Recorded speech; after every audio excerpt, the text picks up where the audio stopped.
नमस्कार। देखिए, forms poetic devices में जो तीसरा टॉपिक है आपका, वो है theme. Theme is very important device in literature as well as in ठीक है। पोएट्री और लिटरेचर की हर एक जॉनरा में थीम एक बहुत ही इंपॉर्टेंट पोएटिक डिवाइस है। ठीक है। तो एक्चुअली में थीम होता क्या है? अगर थीम की हम लोग लिटरल मीनिंग पर जाएं, तो हम अगर डिक्शनरी मीनिंग देखें then will find its meaning as the subject of something, subject of a talk, subject of a piece of writing, or subject of piece of work, that is work of art। मतलब सीधा सा सीधा जो इसका शाब्दिक अर्थ है या dictionary meaning है वो ये है कि जो भी वर्क ऑफ आर्ट है, वर्क ऑफ लिटरेचर है, या फिर कोई बातचीत है, कोई टाक है, उसका जो सब्जेक्ट मैटर है, that is the theme, this is the dictionary meaning. But it is little bit different in literature. Literature में exactly subject is not the theme of literature, subject is not theme of poetry, subject is actually not the theme of work of literature। It is rather it is actually the central idea of the work of literature। Theme is actually the central idea of a literary work or a poetic work। ठीक है। कोई भी जो poetry है, central thing जो है, central idea जो है, that is the core of that work of literature, वो क्या है? थीम है। There must be more than one theme. अगर जो एक एक सेंट्रल फोकस, सेंट्रल आइडिया होगा, सेंट्रल थिंग होगा, वो मेन थीम होगा, और उसके साथ साथ उस वर्क ऑफ लिटरेचर में सेवरल सब थीम्स हो सकती हैं, बहुत सारी ऐसी सब थीम्स हो सकती हैं जो उसके मेन थीम के साथ साथ उस वर्क ऑफ लिटरेचर में इंक्लूड होती हैं।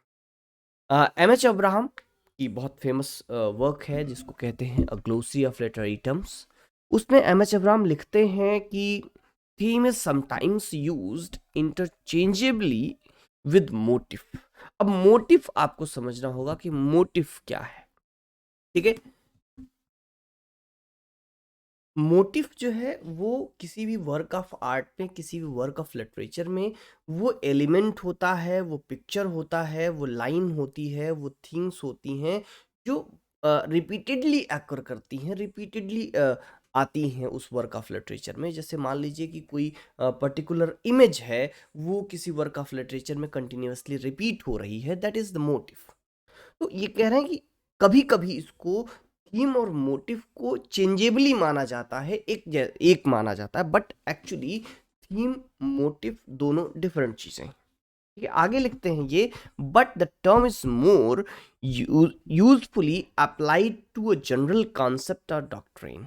ठीक है। कहते हैं कि जबकि एग्जैक्ट रूप में ये जो टर्म थीम है वो एक विशेष डॉक्ट्राइन, एक विशेष कॉन्सेप्ट को, एक जनरल कॉन्सेप्ट को कोरिलेट करता है, कॉन्सेप्ट के लिए अप्लाई होता है।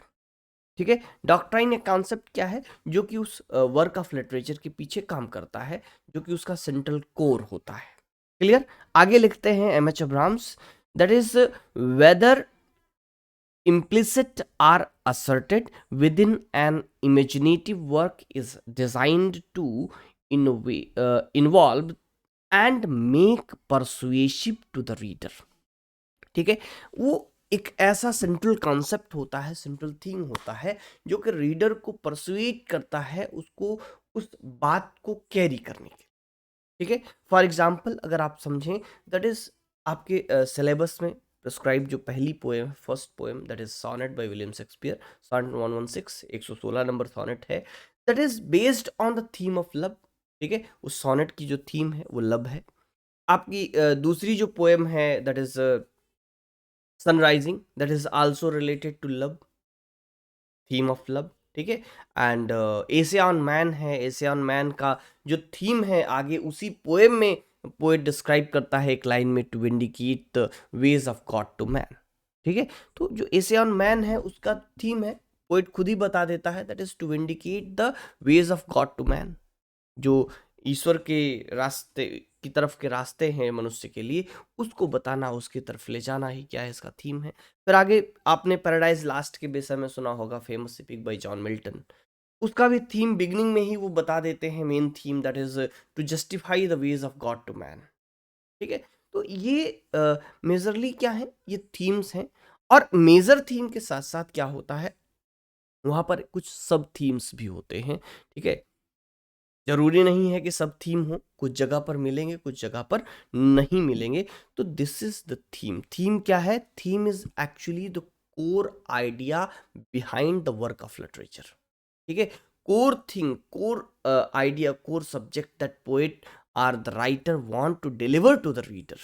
ठीक है, जो एक कोर आइडिया है जो कि रीडर को कन्वे करना चाहता है राइटर, वो थीम होता है। थीम एक सेंट्रल थीम होता है, उस सेंट्रल थीम के साथ साथ कुछ सब थीम्स भी उस वर्क ऑफ लिटरेचर में मिलते हैं। तो दिस इज द थीम। बहुत शॉर्ट सा छोटा सा टॉपिक है, लेकिन बड़ा इंपॉर्टेंट टॉपिक है। तो दिस इज द थीम। ठीक है, बाकी ये सारी चीजें, सारे टॉपिक्स जब हम लोग पोएम पढ़ना स्टार्ट करेंगे ना, वहां पर ये सारी चीजें और क्लियर हो जाएंगी आपको, तब वहां पर हम लोग एग्जाम्पल के साथ समझेंगे। तो this is all about theme. तो नेक्स्ट टॉपिक जो होगा हम लोग का रिदम होगा। ठीक, रिदम के बाद आगे एक एक टॉपिक पर एक एक वीडियो। जैसे फिगर ऑफ स्पीच है तो उस पर हमें लगता है कि एक से ज़्यादा वीडियो की जरूरत पड़ेगी, लेकिन वीडियोस छोटे होंगे। छोटे वीडियोस क्या है कि आपको पढ़ने, देखने, समझने में बहुत इजी होते हैं। 1 घंटे तक, आधे घंटे तक आपको लगातार बैठने की ज़रूरत नहीं होती। आप 10 मिनट बैठे, आपका एक टॉपिक कंप्लीट हो गया। 15 मिनट बैठे, एक टॉपिक कंप्लीट हो गया। 20 मिनट बैठे, एक टॉपिक कंप्लीट हो गया। तो इससे आपका काम बड़ा ईजी होता है। तो thank you for watching, thank you for joining us.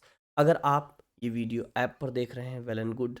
और अगर आप ये वीडियो अभी यूट्यूब पर देख रहे हैं, तो निश्चित रूप से अभी तक आपने ऐप को हमारे डाउनलोड नहीं किया है। अभी आज ही इंग्लिश योगी ऐप डाउनलोड करें और वहाँ पर एड फ्री कंटेंट को एंजॉय करें। आपको कुछ फ्री कंटेंट भी वहाँ मिलेंगे, साथ ही साथ आपको पेड कोर्सेज भी मिलेंगे। आप अपनी स्टडी को बहुत बेहतरीन बनाने के लिए पेड कोर्सेज ले सकते हैं और फ्री कंटेंट भी एक्सेस कर। Thank you for joining us.